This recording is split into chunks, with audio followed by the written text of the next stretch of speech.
aí, pessoal, tudo bem? Hoje, de forma excepcional, o vídeo está sendo gravado, a nossa aula está sendo gravada e não está sendo transmitida de forma ao vivo, como a gente vinha fazendo.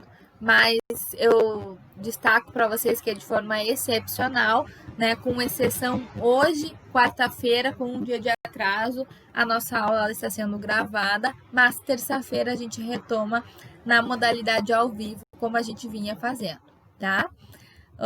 Eu peço a colaboração aí que vocês compreendam que eu não pude fazer ao vivo ontem porque meu computador não colaborou comigo, a internet não colaborou e o meu áudio não está colaborando ainda. Eu acho que vocês vão ter um pouco de dificuldade de me entender sem chios ao fundo, tá? Mas eu peço aí a colaboração que na terça-feira que vem a gente retoma normalmente as nossas aulas, tá?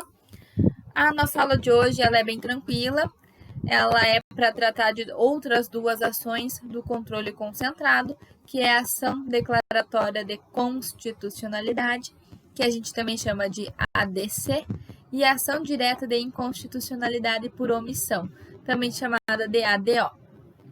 Essas duas ações elas são bem tranquilas de serem compreendidas, rápidas de serem passadas, porque na essência elas pegam aquilo que a gente estudou na semana passada, na base do controle concentrado e na principal teoria da ADI, na ação direta de inconstitucionalidade. Eu já havia destacado para vocês que a ADI ela possui nosso procedimento base. Lá quando eu passei as preliminares, as noções gerais do controle concentrado. E quando eu comecei a ADI, eu pedi para vocês prestem atenção nessa aula, porque ela é a base para a gente estudar as outras ações. Por que isso? Porque agora a gente vai estudar ADC e ADO de uma forma mais rápida, porque a gente já entendeu como funciona o processo. Eu pressuponho que vocês saibam como funciona o procedimento, o quórum de julgamento, o quórum de instalação, os legitimados, a divisão dos legitimados, porque isso a gente já estudou e eu não vou retomar tudo isso toda vez que a gente for estudar uma ação diferente. Eu só vou falar para vocês, idem ADI, vejam lá como é na ADI, que aqui se aplica igual. Tá? Então, quem não se lembra, eu peço que reveja a aula da semana passada, fundamental para entender o conteúdo de uma forma melhor, ou se não queira rever a aula da semana passada, dê uma olhada no caderno, que eu acho que vai auxiliar para que a gente consiga fazer uma aula mais dinâmica e que ela flua um pouco mais rápido, tá? A gente começa então pela ação declaratória de constitucionalidade, que a gente chama também de ADC, certo?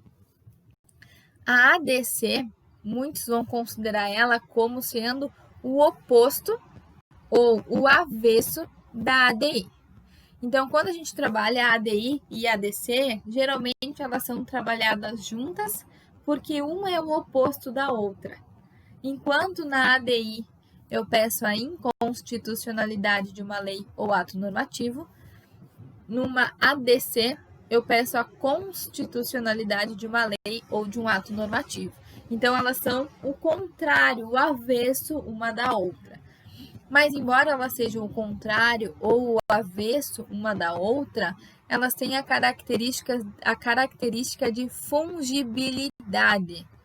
A ADI e a ADC são fungíveis entre si. O que eu quero dizer com isso? Que uma ADI ela pode, ao final, se transformar em uma ADC, assim como uma ADC pode, ao final, se transformar numa ADI. Isso quer dizer que elas têm um caráter fungível entre elas, porque elas podem se modificar ao final da ação. Vejam como isso pode acontecer. Numa ADI, o pedido da ação é a inconstitucionalidade de uma lei, certo?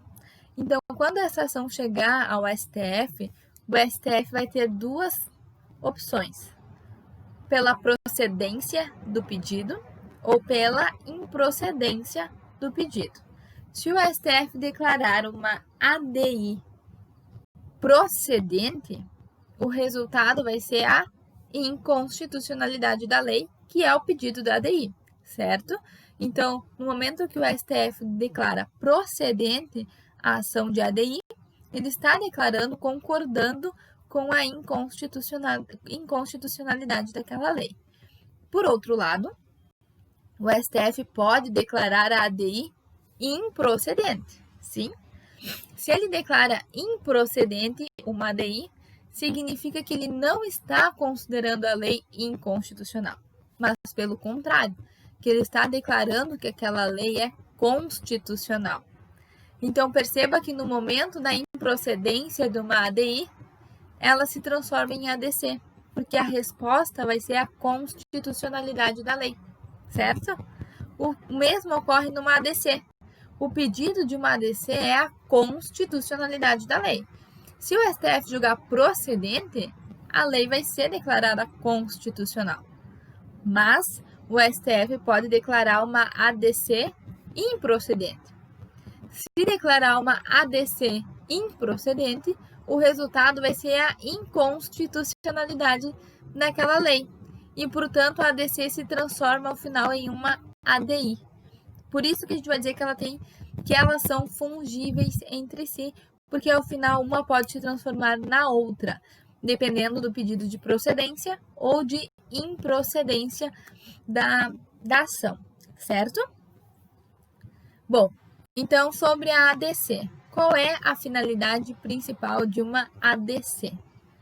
A finalidade principal de uma ADC é afastar insegurança jurídica e incerteza em relação à aplicação de uma lei ou de um ato normativo, certo?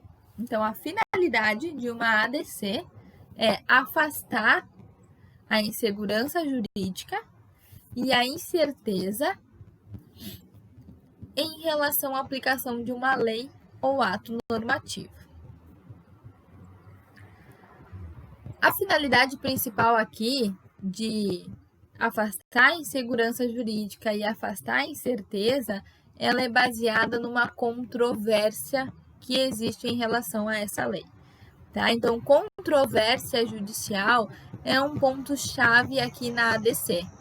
Se a lei ou ato normativo ele tem alguma controvérsia judicial, no sentido de que alguns juízes ou alguns tribunais aplicam aquela lei porque consideram que aquela lei é válida, que aquela lei é constitucional, mas eu também tenho, pelo Brasil, alguns juízes e alguns tribunais que simplesmente não aplicam aquela lei, que ignoram aquela lei ou aquele ato por considerar inconstitucional. Então, perceba que uma lei tem controvérsia no momento que a aplicação dela se dá de forma diferente. Que juízes entendem que ela deve ser aplicada e que juízes entendem que ela não deve ser aplicada.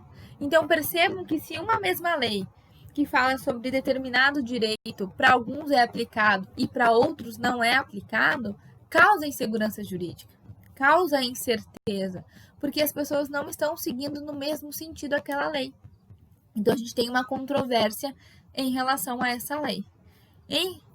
Por esse motivo, em razão dessa controvérsia, é possível propor uma ADC. A ADC pedindo que aquela lei seja declarada constitucional e que, portanto, todos os juízes e todos os tribunais passem a entender naquele mesmo sentido. Eu vinculo todos a seguirem aquela lei quando o STF bate o martelo e diz que aquela lei é constitucional e, portanto, ela deve ser observada em todos os tribunais, em todos os juízos que existem no Brasil, certo? Então, a finalidade, a gente precisa lembrar de afastar a insegurança jurídica, de afastar a incerteza que surgem em razão de uma controvérsia judicial em relação à aplicação dessa lei ou desse ato normativo.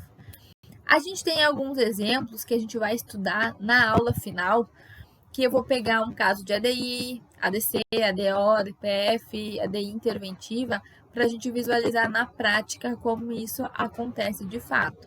Mas a gente tem a ADC 41, que se refere, que era objeto à lei de cotas nos concursos públicos federais né? A gente tinha a lei de cotas nos concursos públicos federais e a gente tinha vários juízes que consideravam ela constitucional e vários outros que consideravam ela inconstitucional. Então, o nosso quadro era que negros que passavam em concurso público federal, alguns conseguiam passar em razão das cotas, que eram garantidos pela lei, e outros não conseguiam passar porque não se considerava correta a aplicação dessas cotas estabelecidas por essa lei. E mesmo indo ao judiciário para garantir a aplicação da lei, muitas vezes o judiciário afastava a aplicação da lei porque também entendia não ser aplicável aquele caso. Então, a gente tinha uma certa controvérsia da lei de cotas que causava insegurança jurídica. E aí, o Conselho Federal da OAB propôs a ação, que é a DC 41, para que aquela lei de cotas fosse declarada constitucional. E que, no final, por unanimidade, foi, de fato, considerada constitucional. Mas isso porque a gente tinha uma controvérsia em relação à aplicação dessa lei ou não.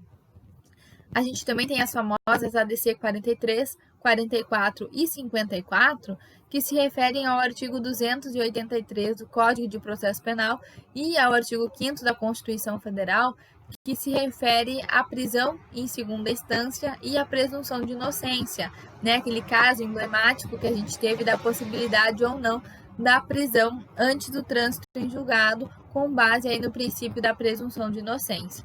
Então, a gente teve 3 ADCs nesse sentido, a 53, a 54 e a 44, que pediram para que o artigo 283 do Código de Processo Penal fosse declarado constitucional, para conseguir concretizar o que a Constituição trazia no artigo 5º em relação à presunção de inocência. Então, é um outro caso que a gente tem de controvérsias em relação à aplicação de um dispositivo e que se pediu a sua constitucionalidade para afastar qualquer tipo de controvérsia, tá? A legitimidade são os mesmos que a gente já estudou e que estão previstos lá no artigo 103 da Constituição Federal. Então, aqui vocês podem colocar vide ADI ou idem ADI, porque segue a mesma lógica e a mesma classificação que a gente estudou lá na aula passada, tá? Com base no artigo 103 da Constituição Federal. Dito isso, então, a gente vai para o objeto, que é importantíssimo aqui, porque é um ponto diferencial entre a ADI e a ADC, que se refere, então, ao objeto. O objeto das duas não são o mesmo. Embora uma seja ao contrário da outra e que elas sejam fungíveis entre si, podendo uma se transformar na outra, isso só pode ocorrer se o objeto for realmente o mesmo, porque aqui a gente tem um diferencial em relação ao objeto das duas. O objeto numa ADI, que a gente estudou na semana passada, era o quê? Lei ou ato normativo federal ou estadual. Então, poderia ser objeto de ADI, lei ou ato normativo federal ou estadual que ofendesse a Constituição Federal, afastando os atos municipais. Numa ADC, a gente só vai ter como objeto lei ou ato normativo federal. Só, apenas federal, tá? Então, numa ADI, a gente tem federal ou estadual, que podem ser objetos de uma ADI, e em uma ADC, a gente somente vai ter como objeto uma lei ou um ato normativo federal. Então, a gente afasta estadual e afasta municipal do controle de constitucionalidade em âmbito de ADC, somente podendo ser objeto, mais uma vez, lei ou ato normativo federal. Aqui eu só queria abrir um parênteses para que vocês, para não se confundir, para não se perder, que numa ADC, além de somente ser o objeto ato ou lei federal ou ato normativo federal, quando for propor uma petição inicial em relação à ADC, é preciso demonstrar que existe a controvérsia judicial que eu havia falado antes. É um pressuposto da petição inicial que o ato ou a lei seja federal e que quem está propondo, o legitimado que está propondo, consiga demonstrar que existe uma controvérsia judicial. Porque se não existe controvérsia, se a lei existe, mas não tem controvérsia em relação a ela não pode ser objeto de ADC.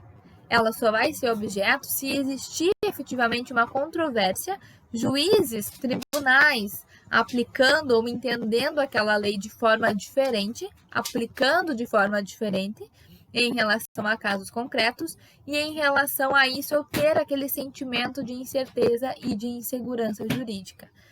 Isso é uma preliminar básica para que uma ADC possa ser ajuizada. Então, é preciso que seja uma lei ou ato federal e que, além disso, eu consiga demonstrar que existe uma controvérsia em relação a essa lei ou a esse ato federal, tá?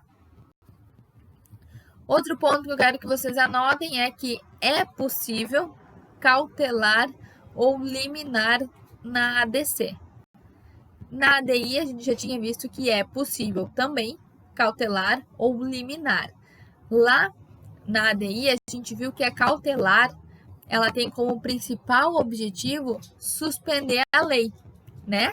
Era suspender aquela lei que estava sendo impugnada naquela ADI.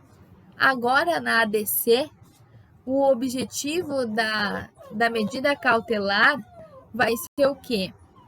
Suspender os processos e as ações que estão sendo julgadas em relação àquela lei.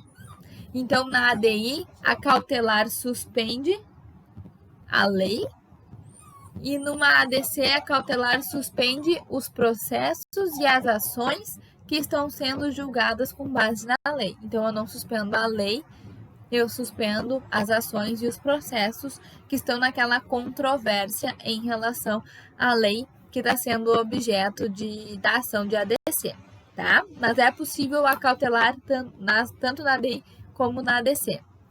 Mas o objetivo vai ser diferente em relação a elas, tá? Próximo ponto é os efeitos da decisão, que é o nosso último ponto aqui da ADC. Quais são os efeitos que a gente vai ter numa ADC? Os mesmos da ADI. Como regra, eles são ex tunc, porque retroagem, e são erga omnes, porque valem para todos. Tem aplicabilidade geral para todos, porque a gente não está falando aí de casos concretos no controle difuso, né? A gente está no controle concentrado e a nossa regra aqui sempre vai ser erga omnes. Então, os efeitos são ex tunc e erga omnes. O ex tunc, ele fica bem fácil de visualizar naquelas ADCs que eu comentei, na ADC 43, 44 e 54, quando se discutia a prisão em segunda instância e a presunção de inocência, que muito se falava, né? E se for considerado de fato constitucional, for procedente a ADC, quantas pessoas não vão ser soltas, né? Quantos políticos, quantos criminosos não serão soltos em razão do julgamento dessa ADC? E se cogitou a possibilidade de soltura de presos em razão do julgamento da ADC, é justamente porque a ADC retroage, os efeitos, né, eles são anulados, se retroagem, se desfaz os efeitos daquela lei. Então, eles são ex tunc, porque retroagem, e também são erga omnes, porque eles têm efeito vinculante para todos, não só para um caso em específico, tá? Então, era isso que a gente tinha para falar sobre a ADC, tá? Não tem muita coisa, ela é o inverso, ela serve praticamente para a mesma coisa que a ADI, porque elas são fungíveis e o inverso, né? Numa eu peço a constitucionalidade, na outra eu peço a inconstitucionalidade. Minha principal diferença entre as duas é o quê? É o objeto, que na ADC somente federal, na ADI federal ou estadual, e também um cuidado aí que na ADC eu preciso demonstrar controvérsia jurídica na petição inicial, que existe controvérsia em relação àquela lei federal. Na ADI eu não preciso demonstrar controvérsia porque não existe controvérsia, tá? Se eu falo em controvérsia e a lei sendo aplicada de forma diferente, eu estou falando em ADC, não estou falando em ADI, tá? Então, a ADC era isso. E agora a gente vai para a nossa segunda e última, que é a ação direta de inconstitucionalidade por omissão, também chamada de ADO. Então, anotem aí, ação direta de inconstitucionalidade por omissão. O que é essa ADO? Ou para que serve? Qual é o objetivo? Qual é a finalidade de uma ADO? Vocês precisam ter em mente que nem sempre uma inconstitucionalidade vai nascer de um agir do Estado, de um agir no sentido de uma lei ser feita, ser editada e essa lei ser inconstitucional. Isso é uma inconstitucionalidade por meio de um agir, de um ato. Eu faço, eu crio a lei, eu edito a lei e ela é inconstitucional. Mas nem sempre a inconstitucionalidade vem desse ato, desse agir. A inconstitucionalidade pode vir de um silêncio, de um não editar, de um não criar a lei, de um vácuo legislativo que aí entra por meio da ADO. E é para isso que serve a ADO.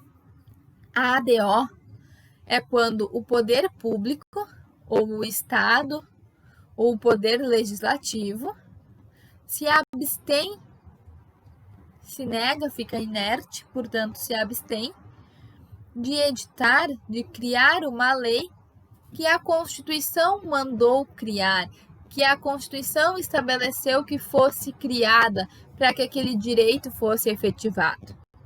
Então, a ADO é quando eu preciso de uma lei que regulamente aquele direito constitucional e aquele órgão, aquele poder incumbido de fazer aquela lei, não faz, fica inerte. E essa inércia causa prejuízos porque eu preciso daquela lei para produzir meu direito, para ter direito ao direito que a Constituição dá. Que eu só tenho direito se eu tiver a edição daquela lei, se aquela lei for criada, se aquela lei for elaborada. Se eu não tiver aquela lei, eu não tenho aquele direito. Então também se entende que uma inconstitucionalidade pode vir de um não fazer, de um silêncio, de uma abstenção. Simplesmente os poderes, o poder público, o Estado fica em silêncio, inerte, não edita aquela lei e, como consequência, não tem como garantir aquele direito. Então, é nesses casos que serve a ADO. Esse tipo de lei a gente já estudou, né? A gente estudou isso, se não me engano, lá em Constitucional 1. Então, quando a gente vai colocar aí qual é o objeto da ADO, quais são os nossos pontos, quais são as leis que podem ser impugnadas por meio de ADO, são as leis de eficácia limitada. Vocês lembram que lá em Constitucional 1 a gente estudou leis de eficácia limitada? São aquelas leis que a Constituição traz alguns direitos, mas que para que esses direitos produzam efeitos, para que eles sejam efetivados, eu preciso de uma lei infraconstitucional. Eu preciso de uma lei infraconstitucional que garanta aquele direito constitucional. Na ausência daquela lei infra, eu não tenho como efetivar aquele direito constitucional. Então, a ADO vai ter cabimento aqui. A ADO vai ter cabimento quando eu preciso de uma lei para efetivar o meu direito constitucional e essa lei ainda não foi criada. O poder se manteve inerte, se absteve de editar aquela lei.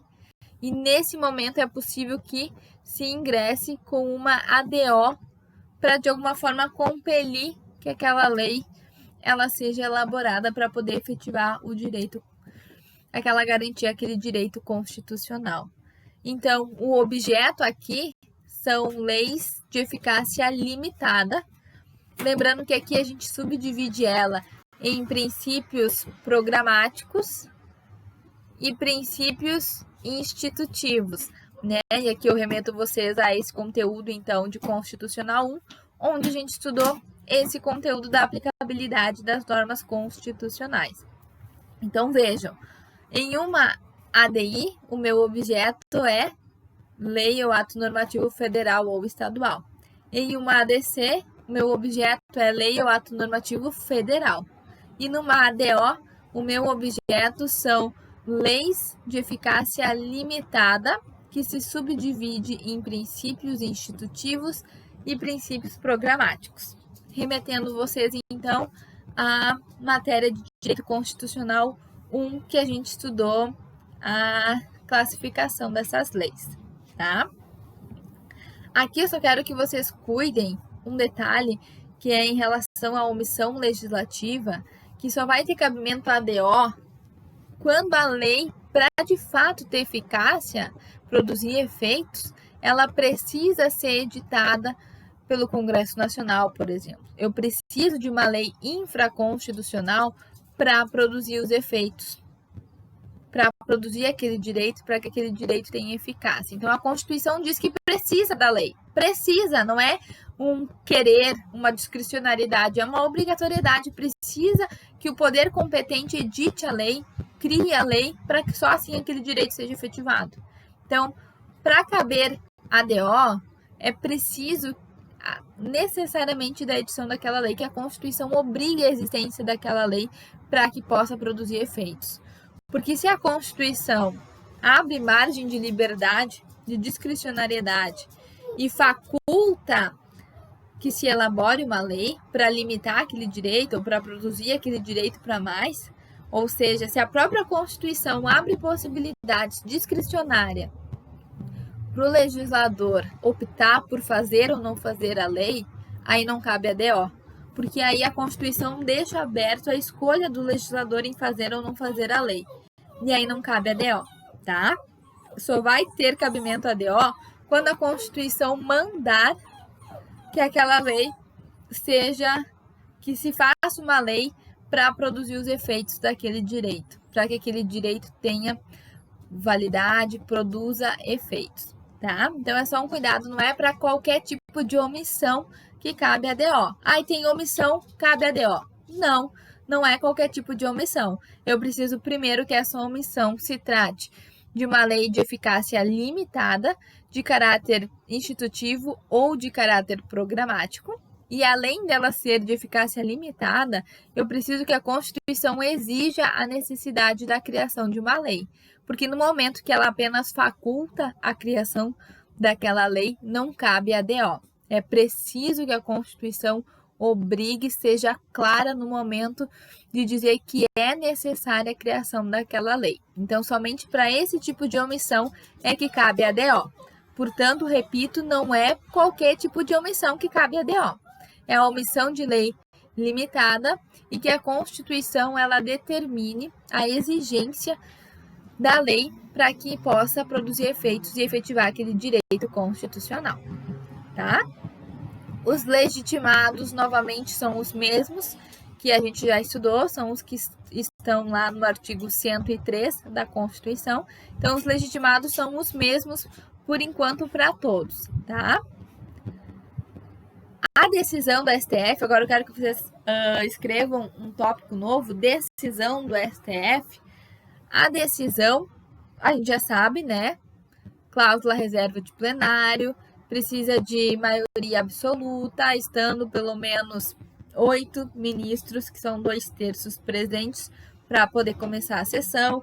Então, toda essa questão segue o mesmo raciocínio da ADI que a gente estudou na aula passada. Mas aqui na decisão do STF, a gente precisa classificar duas hipóteses da decisão do STF. A primeira hipótese é do silêncio ou da inércia ser de um órgão administrativo.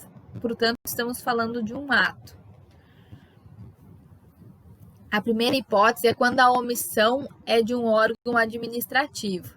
Ou seja, aquele direito, para que ele fosse garantido, ele precisava da edição de um ato administrativo por parte do poder público. Então, a primeira classificação da ADC é de quando a inércia se dá em relação ao órgão administrativo. É um órgão administrativo que é inerte e que não elabora um ato para concretizar aquela lei de eficácia limitada. Quando a inércia é de um órgão administrativo, a decisão do STF ela vai pedir providências em 30 dias.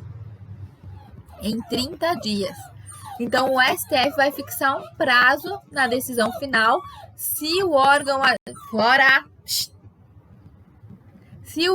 administrativo for inerte, ou seja, não editou aquele ato para poder concretizar aquele direito constitucional. Se isso acontecer na decisão final, o STF vai fixar o prazo de 30 dias para providências. Ou seja, vai dar 30 dias para aquele órgão fazer alguma coisa, fazer um ato, dar eficácia àquele silêncio, àquela inércia. Tá? Então, se for órgão administrativo, o STF fixa o prazo de 30 dias. Ou outro prazo que pode ser estipulado excepcionalmente pelo STF. Então, repito, 30 dias para tomar providências ou outro prazo a ser estipulado excepcionalmente, ou seja, somente apenas pelo STF. Então, eu repito, em relação à decisão de uma ADO, se o órgão inerte, o responsável por aquele silêncio, for um órgão administrativo, na decisão a gente vai ter o prazo de 30 dias como regra para tomada de providências ou outro prazo a ser estipulado exclusivamente pelo STF. Essa é a nossa primeira hipótese de silêncio pelo órgão administrativo. A nossa segunda hipótese é quando o silêncio vem do poder legislativo. Então, a primeira era órgão administrativo, o silêncio, onde a gente tinha 30 dias de prazo ou outro sendo estipulado exclusivamente pelo STF. E a segunda opção que a gente tem é que esse silêncio, essa inércia, venha do próprio poder legislativo. Então, anotem aí. Nesse caso, a decisão ela vai solicitar providências, o STF vai solicitar providências do Poder Legislativo em relação a esse silêncio. Vai tentar entender o porquê desse silêncio de não ter sido elaborada, criada aquela lei. E não vai prever prazo, tá? No Poder Legislativo, não é possível que o STF fixe prazo para que ele tome providências em relação a essa lei. Entendendo que no momento que se fixa prazo, a gente quebra com o princípio da separação dos poderes, no momento que o judiciário se sobrepõe ao legislativo e obriga o legislativo a legislar. Então, o que eu quero que vocês cuidem, e eu vou repetir mais uma vez, é que na decisão a gente tem duas possibilidades. Que a inércia seja de um órgão administrativo ou que a inércia seja do próprio poder legislativo. Se for do próprio órgão administrativo, na decisão, como regra, o STF vai fixar o prazo de 30 dias pedindo providência ou outro prazo excepcionalmente adotado pelo próprio STF. No caso do poder legislativo, que a inércia venha do poder legislativo, não é possível fixar prazo. A única coisa que se pode fazer é notificar o poder legislativo dessa inércia, de que tem essa ação e de que é competência dele legislar e, portanto, fazer essa lei, esse ato normativo. E que o STF ele não pode fixar prazo para não se sobrepor nos poderes e competências e não violar o princípio da separação dos poderes.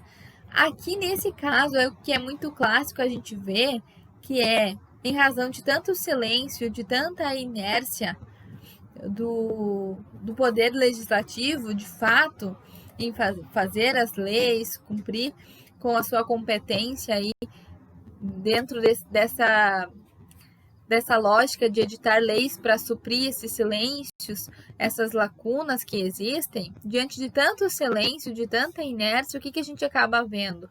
Que o próprio STF acaba, de forma indireta, legislando. É muito normal, vocês devem ter ouvido falar muito, que o STF, Poder Judiciário, está legislando, está extrapolando as suas funções, as suas competências, porque a competência é do legislativo de legislar e não do judiciário. Mas muitas vezes justificando com base nessa inércia do legislativo, muitas vezes na própria ADO o STF já toma a frente e já decide como solucionar o problema, que foi o famoso caso aí da homofobia como racismo, que foi por meio de uma ADO, foi por meio de um silêncio que durou por muito tempo, que se manteve a inércia do poder legislativo em relação a esse tipo de crime e que o STF, no momento de julgar a ADO, não apenas notificou o Legislativo, o Congresso Nacional, para que ele se movimente e que crie uma lei nesse sentido, mas ao final já determinou que seria homofobia enquadrado como crime de racismo. Então vejam que o Poder Judiciário legislou, criando inclusive um tipo penal dentro da ideia de direito penal, de Código Penal, criando um tipo punitivo em relação a um crime que não é de sua competência, seria competência do legislativo, mas ele tomou a frente. E isso não aconteceu só nesse caso, acontece em vários outros casos que são bastante polêmicos. Para quem estuda um pouco mais a fundo o direito constitucional, sabe que tem uma polêmica bem grande aí em relação ao STF tomar a frente e sair legislando de forma indireta antes do poder legislativo. Mas em sede de ADO é geralmente isso que acontece, né? No órgão administrativo aí tem a possibilidade de fixar um prazo e falar, olha, tem 30 dias ou outro prazo que vai ser estipulado pelo STF, mas no Poder Legislativo não pode fixar prazo. Então, pode notificar, avisar, olha, tem que fazer a lei, vocês não fizeram a lei, tem uma ADO aqui. Então, o STF, em regra, ele pode fazer isso, deve fazer isso, mas o que vem fazendo é que, além de fazer isso, ele acaba legislando de forma indireta, certo? Para finalizar a ADO, eu quero que vocês diferenciem ADO de mandado de injunção. A gente estudou e, de alguma forma, eu acho que tinha que ter vindo na cabeça de vocês isso, que quando a gente estudou remédios constitucionais, eu falei, tem um remédio que serve também com base no silêncio da lei. Quando a lei não garante, a lei infraconstitucional não garante a efetividade de um direito constitucional, cabe mandado de injunção. Vocês lembram? Muitos nem devem lembrar, nem devem saber o que é mandado de injunção. Mas mandado de injunção é um remédio constitucional que a gente estudou no semestre passado. Quem não lembra, procure aí no caderno o que é mandado de injunção. E se não anotou nada e nem tem no caderno, tem as aulas no YouTube, porque eram do semestre passado e estão todas gravadas lá que vocês podem rever, né? Qual é a principal diferença, então, entre uma ADO e o mandado de injunção, já que as duas ações, tanto a ADO como o mandado de injunção, têm como principal objetivo tornar efetiva uma lei constitucional que ainda não foi editada, né? Tanto a ADO como o mandado de injunção, a gente trabalha nessa ideia de leis de caráter limitado. E as duas vão ter como objetivo concretizar esses direitos, tentar sanar esse silêncio, tentar sanar essa inércia e tornar efetiva aquele direito constitucional por meio da elaboração de uma lei infraconstitucional. Então, a finalidade dos dois é o mesmo, da ADO e do mandado de injunção. Então, qual é a diferença entre eles? E aí, qual é a diferença? A questão de prova dissertativa. Diga a principal diferença entre ADO e MI, mandado de injunção. A principal diferença é bem fácil de visualizar. Primeira diferença. O mandado de injunção, ele é de direito subjetivo. Mandado de injunção é direito subjetivo, enquanto que a ADO é objetivo. Sim? Na ADO eu não tenho caso concreto. Na ADO eu trabalho a lei em abstrato porque eu estou no controle abstrato. Eu estou no controle concentrado de constitucionalidade. Não lá no difuso, que é possível análise de casos concretos. Então, na ADO é objetivo, o direito é objetivo, porque eu estou trabalhando a lei em abstrato. Eu não tenho nenhum caso concreto, somente a lei em abstrato. No mandado de injunção é o contrário. No mandado de injunção, o direito é subjetivo. Eu tenho um caso concreto. Eu tenho uma pessoa lesada em razão desse silêncio, em razão dessa inércia. Eu tenho um grupo de pessoas